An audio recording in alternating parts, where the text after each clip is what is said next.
It is the News Blitz with Randy Wang on Talk Radio 790 KABC. We're here every single day from 5 to 6 talking about the local issues that matter to you most and taking your phone calls at 800-222-5222, 1-800-222-5222, your emails at randywangradio@gmail.com. Search for the KABC News Blitz wherever you get your podcasts and subscribe to the California Report. It's free. Get it at randywangradio.substack.com and it'll go right to your inbox when you subscribe. Let's get into today's California Report, which starts with another bombshell coming out of the LA Times, but it had great coverage on ABC7, CBS LA, NBC4, and Fox 11. And that is the continued blowback from everything we are learning about Karen Bass and her involvement with the LAFD's after action report when it comes to the Palisades fire. A confidential memo was released thanks to a public records request from the LA Times. I posted an interview that Marla Tejas, our friend from Fox 11, did with one of those LA Times reporters, and it showed that the number one mission of the PR firm that was hired by the LAFD when they were about to release this after action report was to protect Karen Bass's reputation, not to tell the truth, not to figure out how something like this can never happen again. It was to protect the reputation of Mayor Bass, the city, and the LAFD. Three things that need to be completely reformed. Karen Bass got to go. The city of Los Angeles is a mess. And while we love our firefighters and we support our firefighters, leadership at the LAFD is a mess. And listening to this report, you find out quite a few things as to, I think I'm starting to understand why it is that Karen Bass fired Kristen Crowley. Sure, you could say that she was fired for incompetence, but is it also possible that she was fired because she didn't want to go along with an after-action report? She says that's why she was fired. Karen Bass said it was for something else, but it's because they wanted to craft something that made the mayor look blameless when there was plenty of blame to go around, especially considering the PR firm specifically recommended that they don't call what happened from the Lockman fire to the Palisades fire a rekindling. That doesn't sound good. Call it a holdover fire. It's just bizarre stuff like that. And also in this memo, it's so weird. They have a list of reporters who the PR firm says you should or shouldn't talk to when talking about this story. And one of the reporters they singled out was Fox 11's Gigi Graciette, who's been doing reports on Good Day LA for years and years and years. But because she was the one that got Kristen Crowley to admit that Karen Bass cut the fire budget, she is now listed by this PR firm in the city of LA as a negative reporter. Unbelievable. Not as unbelievable as this story, though. And this one comes from our friend Matthew Seedorf over at Fox 11. Once again, people who had their homes burned down in the Palisades fire are getting bills from the LAFD for brush clearance. There's no brush on their property. There's no home on their property, but they're getting $30 bills from the LAFD. The bureaucracy in the city of Los Angeles is incredibly incompetent if this nonsense is allowed to happen. I'm assuming this is completely automated. Who's sending out bills to burned out lots? It's ridiculous. And these are the kind of stories that you need to be sharing. You know, there is a lot of attention paid to national subjects that don't affect you as much as the stuff that's going on here. As much as they can grab your attention, and we could sit here and talk about the Epstein files for the next 10 years, the stuff that goes on here needs to not only be heard, and that's what we do here, but it needs to be shared. So here's my call to you. When I post the California Report every day, I'm just giving you my curated list of the things that I think matter in the state of California, the things that interest me, the things that I think interest you. But I can only do so much with this platform. It's up on you. If you see a story that you feel like needs to be getting more attention, you need to be sharing it on social media as well. So, for instance, when you see that the fire survivors are getting billed for brush clearance, well, if that story is something that you feel like more people need to see, you need to take that link, that YouTube video that Matthew Seedorf did, and you need to be sharing that on your social media. We need to be pushing out this stuff so more attention gets paid to it. So maybe, just maybe, when the primary comes, we'll get better leaders that don't do stupid things like this. Now, there's one more story that's kind of bizarre when it comes to the Palisades fire. This one comes from our friends at CBS LA. One of the buildings that was damaged in the fire was this condominium building where people have owned some of these condos for almost 50 years. And the condo is trying to figure out getting insurance payments and how they're going to rebuild, but there's a little bit of a problem. This condo is governed by an HOA, or should I say it was governed by an HOA up until the contract expired 2 years ago. And apparently, because there is no governing body for this condominium, they need 100% of the residents to agree on every little thing of how the money to rebuild is spent. And they can only get 90% of the residents to agree because there are 10% of the residents that don't care for the CC&Rs that were in the original HOA. So that's a bizarre story. Now, I promised you this story, and this is another one, honestly. You need to do what you can to share it because something incredible happened on Friday. Karen Bass wanted to do a fun little photo op to show how much she cares about the city. So Karen Bass filled a pothole and wanted to talk about how many potholes she's been filling. What she didn't expect was when she was going to do a hit on the KTLA Morning News that Eric Spillman was going to challenge her. And specifically, he challenged her on something pretty great. Karen Bass's whole pitch is, hey, we're filling as many potholes as we can, and we need you to call 311 every time you see a pothole, and then we will fill it. And Eric Spillman was ready with that because he has a coworker in the KTLA newsroom who's been trying to get a pothole filled by calling 311 for months and months and months.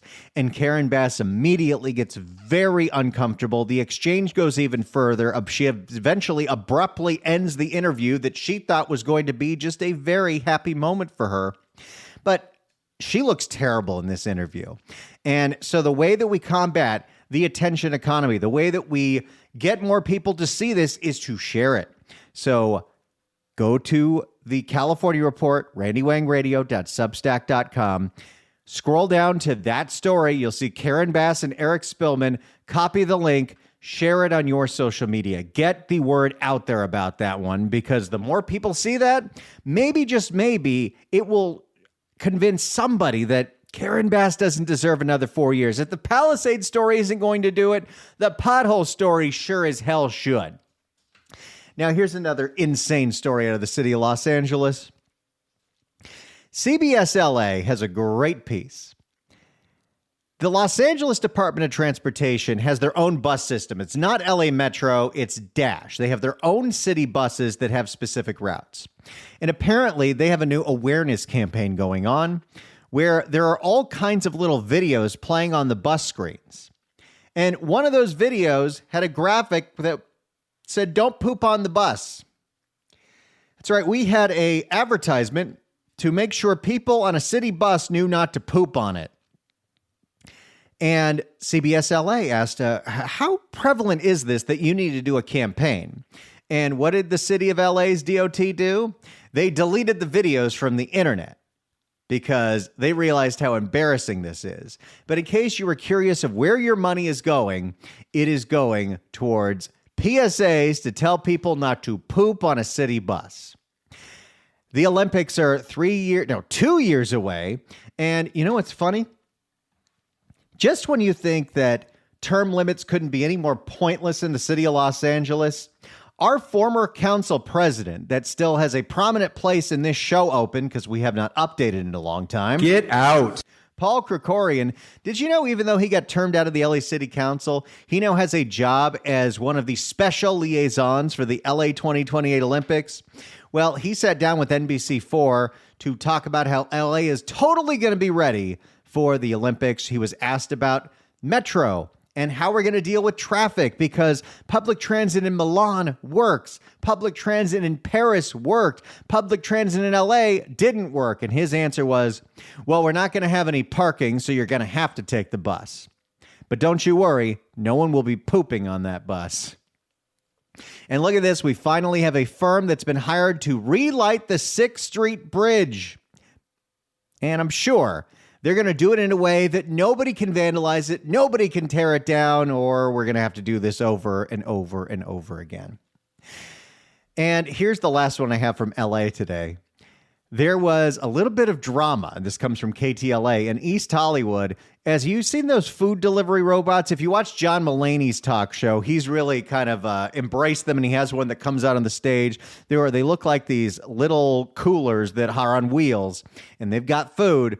Well, apparently, one of them got a little crazy because it got a little off course. And while it's supposed to be staying on the sidewalk, it got into somebody's yard, tore up their yard, got attached to their fence. A woman's running there screaming after it, but I don't know if the robot even knows what it's doing. I don't know if those things are controlled remotely or if that's AI, but yeah, we're going to have to work on that. Now, when it comes to stories in the Bay Area, school strikes are still in everybody's top of mind. And even though San Francisco USD agreed to end the strike and make a $183 million deal with the teachers union, $183 million that they did not have. They had to borrow out of their reserves and they don't know how to pay for this. I'm sure you're not surprised that almost immediately the superintendent says, oh, we're going to have to announce a whole bunch of layoffs now, because that's what's going to happen.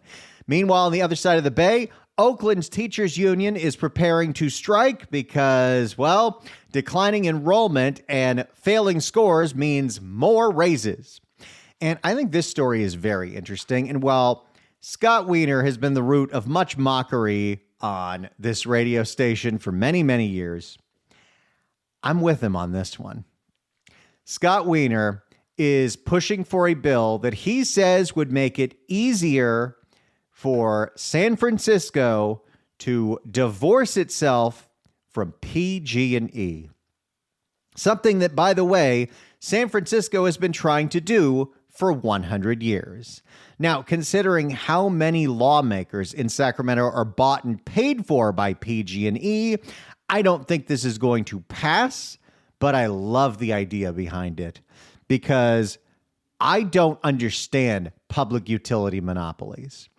I don't understand why that makes sense, why it's a thing.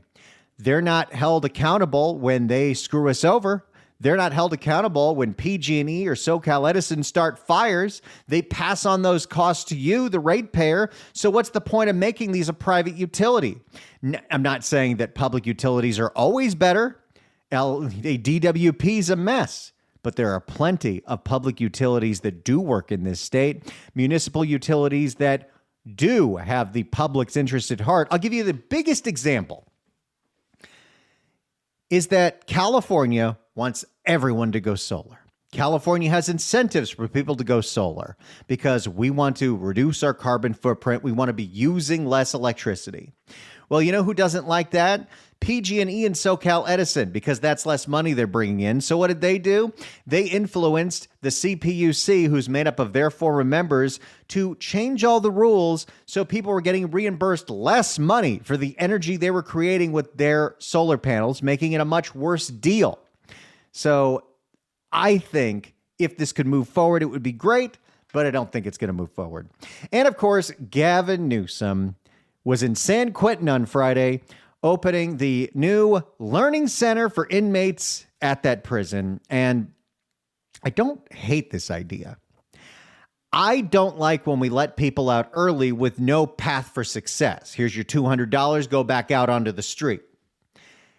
I feel like if we're going to be letting people out of prison, they should have a real pathway to a place to live, to have a place to work, have some real identifiable skills so they're not just hired as ambassadors for LA Metro or for Urban Alchemy, but let's actually do what we say we're going to do when we rehabilitate, give someone a skill that they can use, that they can make money and make a life for themselves. So I'm not totally opposed to that, but letting everybody out early, thanks to AB 109, 4757, that hasn't worked out. Letting people out once they have a real path to success, not opposed to that. We got a lot more coming up here. It is the News Blitz with Randy Wang. Subscribe now to the California Report, randywang.substack.com. It's the News Blitz with Randy Wang on KABC. It's the News Blitz with Randy Wang on KABC. We're going to today's California Report, and in Sacramento, of course, we have all our Sacramento stations covering what happened in San Francisco over the weekend at the Moscone Center. The California Democratic Party's convention ended without endorsing anybody for governor because the threshold was 60% of the delegates, and no one got even close. Swalwell got 25%. Notably, what's interesting is Betty Yee got second place, even though she polls around 1%. Katie Porter, who made a whole spectacle with her whiteboard and the bleep Trump sign, she got fifth place. And I think Mr. Peanut, Antonio Villaraigosa, got lower than that.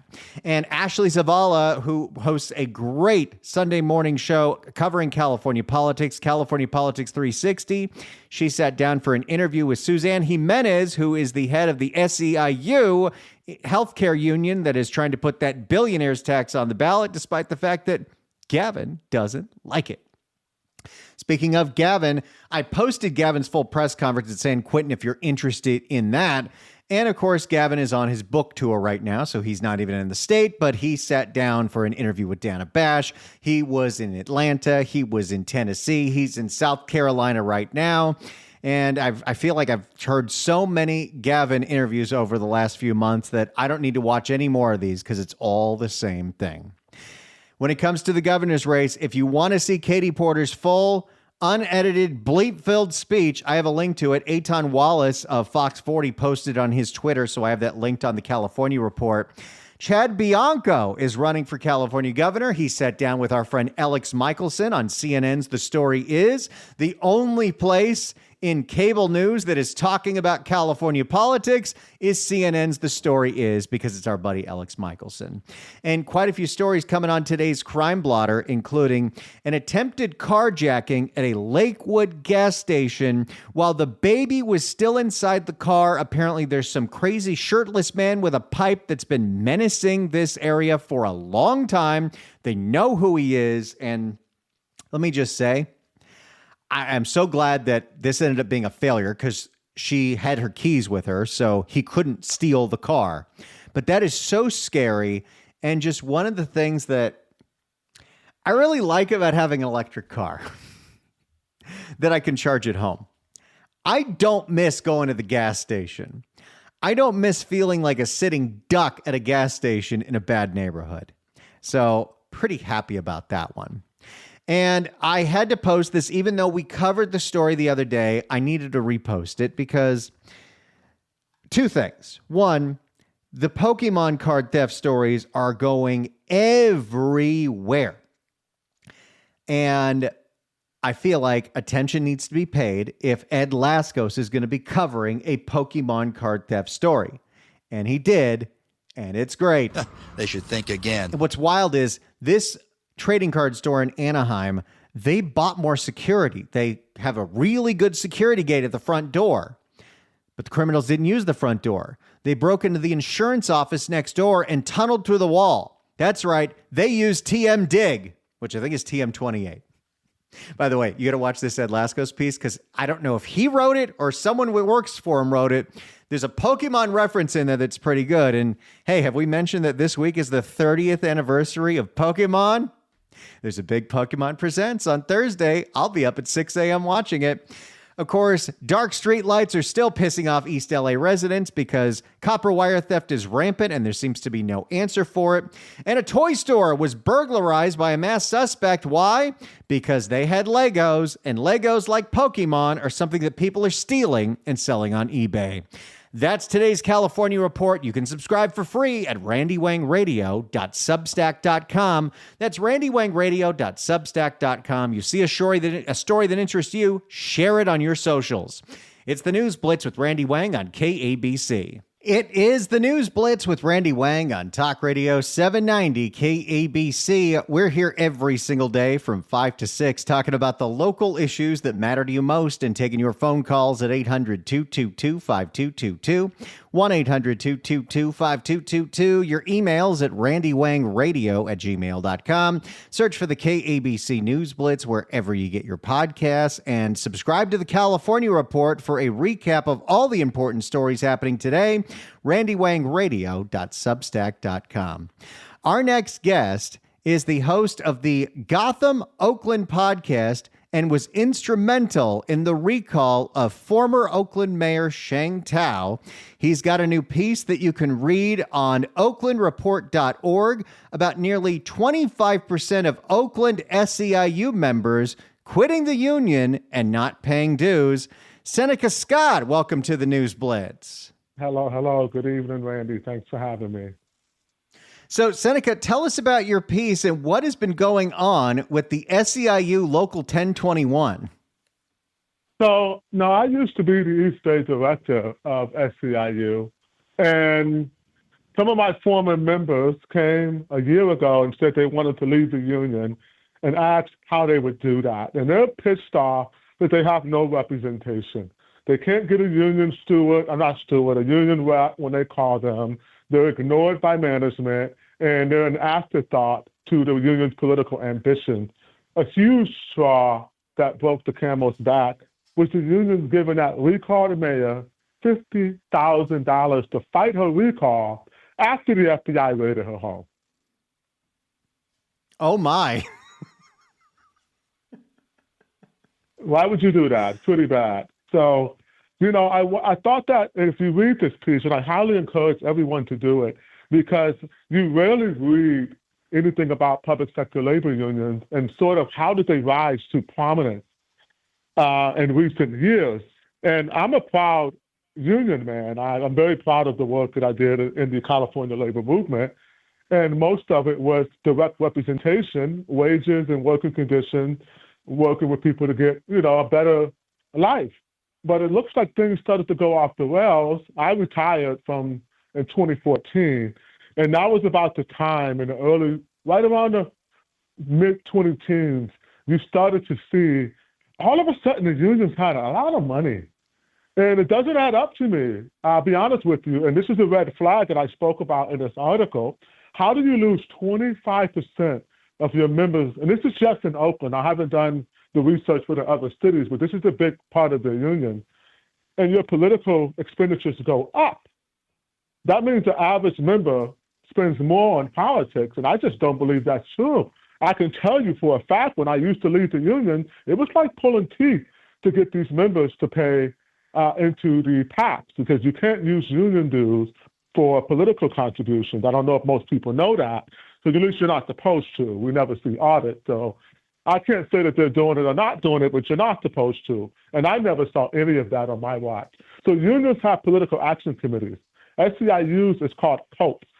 And this is a big deal because I think it was 2012 or 2014, 2012, there was a ballot initiative that was going to stop unions from being able to take these political contributions directly out of the paycheck. So our public agencies are actually doing this payroll deduction and giving the money to the unions. Big businesses wanted to stop it for obvious reasons, and the unions were able to fight it back. I don't really have an opinion on that one way or another, but I will say it makes it a lot easier to get this money from workers. But my main question is this money really coming from the workers, Randy, or are the unions a bad person for other nefarious money laundering schemes that are happening? We've heard about USAID. We know that there's massive nonprofit nefarious actions going on, and it just doesn't add up to me. That's all I'll say about that.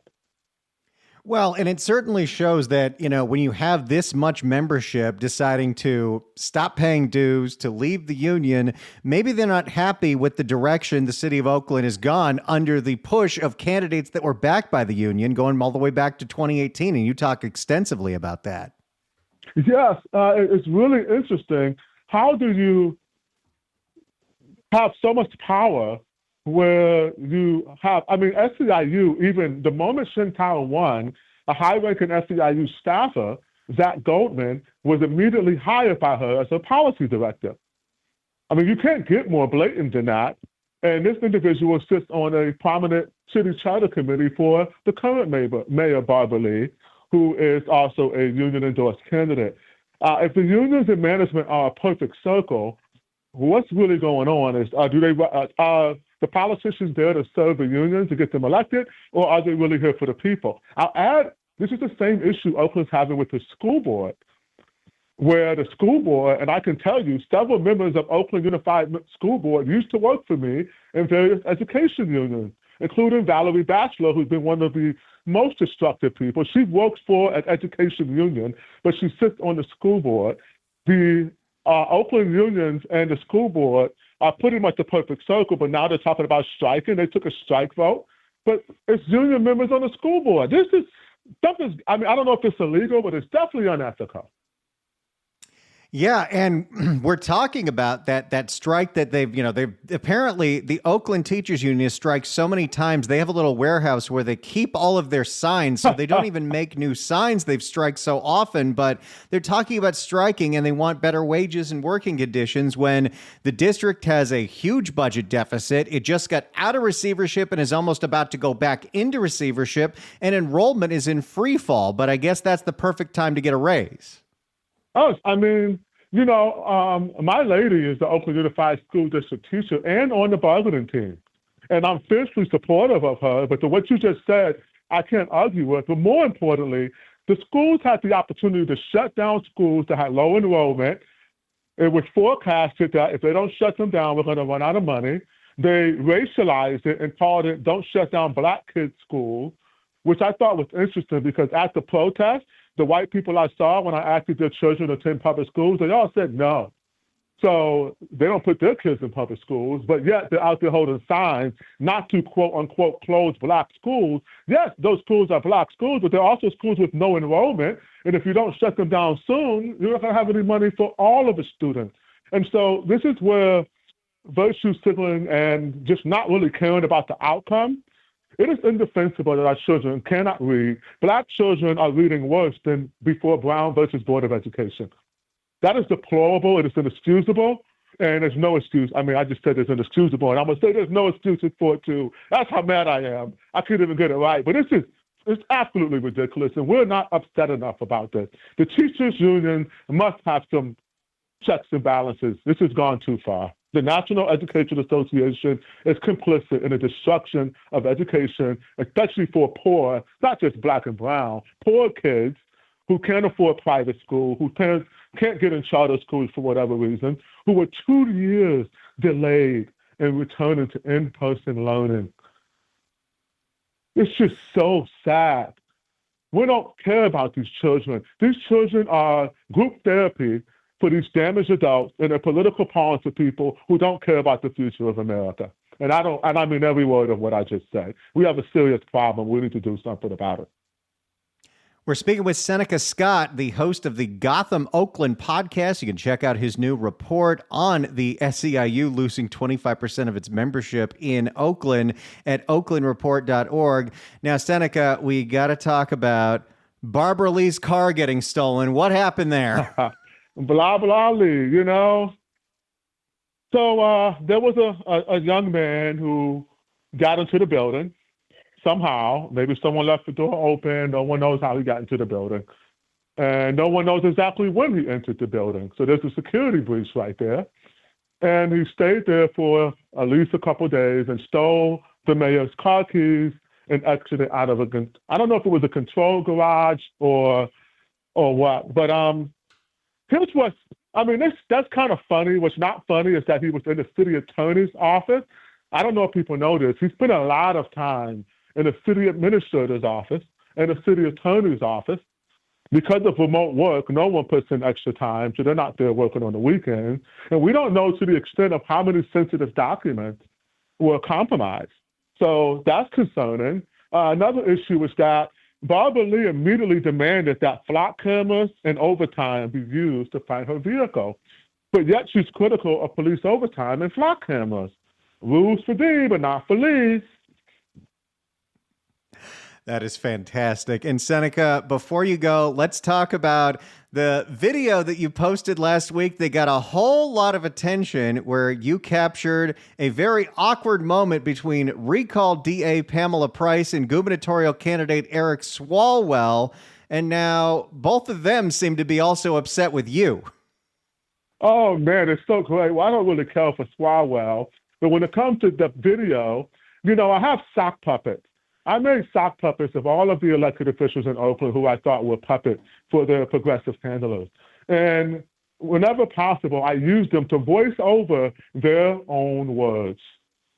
That's very important. So for anyone who has an issue with it, crank yankers use, political satire, Saturday Night Live, blowing up a big old balloon of Trump with a little penis. Come on, man. We all know that political satire is very well accepted in part of America. You don't get a pass because you're black. And I'll add, that puppet looks really nice. If you look at the video, it looks better than Pam Price. It looks better than her. It's a very, she has a very nice puppet. outfit on. Yeah, she's wearing red. I put a lot of work on that, man. People should show me more respect, But Swalwell, I don't know what he was doing. I kind of gave him an alley hoop and made him look cool when I don't like him. And he couldn't just take the compliment because he's a big dummy. I don't understand that guy. But anyway, I don't care for him too much. Seneca Scott, host of the Gotham Oakland podcast, which you can subscribe to, youtube.com/@GothamOakland, and check out his new piece at oaklandreport.org. That's oaklandreport.org. And of course, you can follow him on Twitter at Seneca Speaks 21. Seneca, thank you so much for joining us as always. Thanks for having me, Randy. You have a good evening. And you too, California. It's the News Blitz with Randy Wang on KABC. It's the News Blitz with Randy Wang on KABC. Let's see how the movies did at the box office this weekend. GOAT is the #1 movie in America. That is the Steph Curry animated feature, and it grossed $17 million. Wuthering Heights is now #2. It grossed $14 million. I Can Only Imagine 2, the sequel, I Can Only Imagine Her, is at $8 million in third place for a Christian music movie. That's pretty damn respectable. I saw the first one. It's pretty good. Crime 101 from Amazon MGM, that came in at fourth place with $5.8 million. Send Help still sticking around. That's at 20th Century Fox, and that one's $4.5 million. How to Make a Killing, that one I want to see. That one's at $3.6 million. Now, when I say that's one I want to see, yeah, I'll probably wait for streaming. If I wasn't working this 5 o'clock show, I would go to the movies all the time. Because here's what I did. The last Friday before we launched this show in 2024, the Mean Girls musical remake was coming out. And we were like, let's go see it at the Porter Ranch AMC. And we'll go to an early screening, like 6 o'clock. And at 5, we can go to the happy hour at Gus's Barbecue. And Gus's Barbecue is a great happy hour. So we did it. It was so much fun. It's like, this is the way to go to the movies. You have your little happy hour snacks like those tater tots, have a couple old fashions, then sober up while you're watching a movie. Then you're ready to go home and it's the valley, so there's no traffic. And then a week later, I started doing this show where I don't get off until 6 every day, and the happy hour ended at 5:30. Oh, well, it's the News Blitz with Randy Wang at KABC. It's the News Blitz with Randy Wang on KABC. It's time for the best thing that I ate last week. And I was in Santa Fe, New Mexico last week, so everything I ate was the best thing. I'm talking, the enchiladas, the red chili beef nachos at Joe's Tequila Bar. I had so many margaritas and so much tequila. In fact, I had so many margaritas, we didn't even need to drink on National Margarita Day because we covered that. But the best thing that I ate this trip in Santa Fe was at my favorite restaurant in the world, the Shed on Palace in Santa Fe, which has been around forever. It is the ultimate place for red chili enchiladas. But what I had was a little different this time. And let me tell you the story. So the Shed is always busy. Like, you gotta, even on the slowest time of year, it can be really difficult to get in there. And sometimes we like to sit at the bar because the bartenders, we've been going so often for years and years, they become friends, and there's only a few bar stools. And you can only eat at the bar stools. They have bar tables, but you can just drink. So you kind of drink at the bar table. You can get chips and salsa, and you got to look alive. Look for one of those bar stools to open up. So as we were sitting at the bar tables, 3 people started sitting next to us. 2 women who are about our age and what seemed like their mother. And I don't know how it happened, but we all struck up a conversation. They're from Albuquerque. We're from LA, but we come to Santa Fe all the time. We start talking about Santa Fe. We start talking about our dogs. My wife and these 2 start talking about ACOTAR and Sarah J. Maas novels. And we hit it off. We were having such a great conversation, and finally their table was called, and they were going to sit down. And I did something that most people in their 40s don't do anymore. Can we exchange numbers? Can we be friends? And I thought, okay, that's the end of it, and if we're ever in Albuquerque, maybe we'll visit them. They have a pool. 5 minutes later, as we're still waiting to get to a bar stool, and we have a backup table, but it's going to be another 30 minutes, she comes up and says, "Why don't you join us at our table? We asked them if it's okay, and they say they don't usually do it, but for you, we're going to let you." And so my wife and I sat with the 3 of them and had dinner together. And I ordered the green chili burrito, which the waiters have told me is best when you get it filled with their carne adobada, their red chili braised carne adobada. It's huge. It is delicious. The picture is posted on my Instagram at Randy Wang Radio. It is a monster of a burrito and is a perfect expression of their spicy green chili. But I've had this burrito so many times. Why is this the best thing I ever ate? Because as we're having this lovely conversation, meeting new people, becoming friends with what were total strangers in this magical town that I love, the main girl, Sam, gets up out of the table, sneaks away, and pays for the bill. What? These people that we had just met treated us to dinner.